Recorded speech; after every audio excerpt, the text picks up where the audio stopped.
The heat is on up at the state capitol. Teacher pay raises, fixing the public employee retirement system, and the big prize, a state budget. The clock is ticking with the legislative session ending in about 2 weeks. A lot of pressure on lawmakers.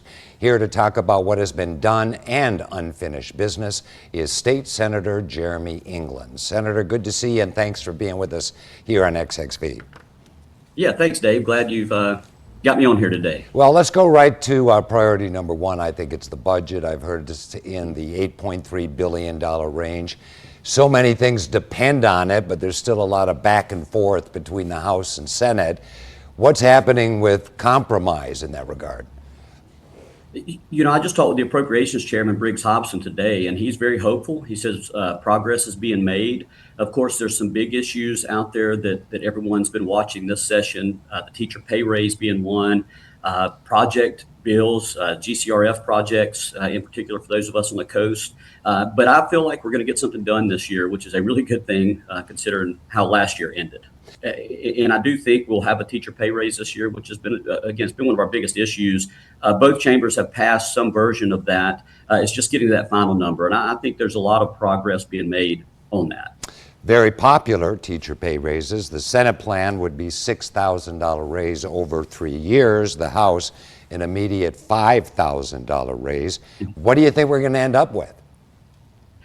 I think we'll probably end up with a one-time, steady pay raise. It won't, instead of doing it over the term of the years, I think we'll end up with something maybe around $2,500, $3,000. Because again, look, we've got to make sure that it fits within our budget. You know, unlike the federal government, we have a constitutional mandate that we have to have a balanced budget. And so, whatever those numbers work, we definitely want to bring teacher pay raise back up. We did this a couple of years ago, and we saw other states around us start paying their teachers more. And we want to get our teachers back more in line with what we're seeing regionally.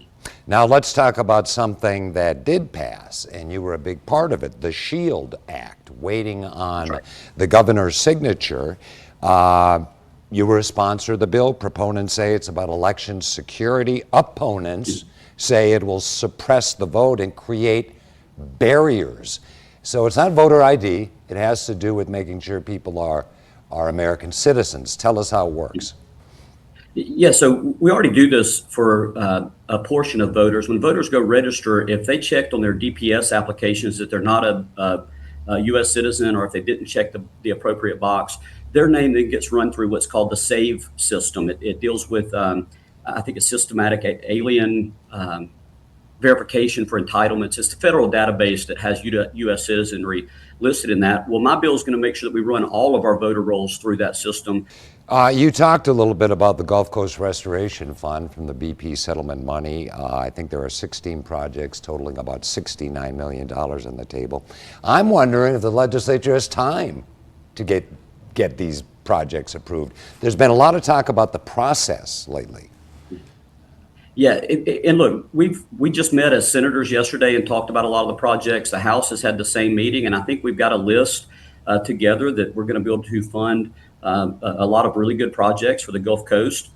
I think they're going to be transformational projects, which is one of the things that we're tasked with making sure of. And look, we've got another week up here probably. We're going to get something done on that this year for sure.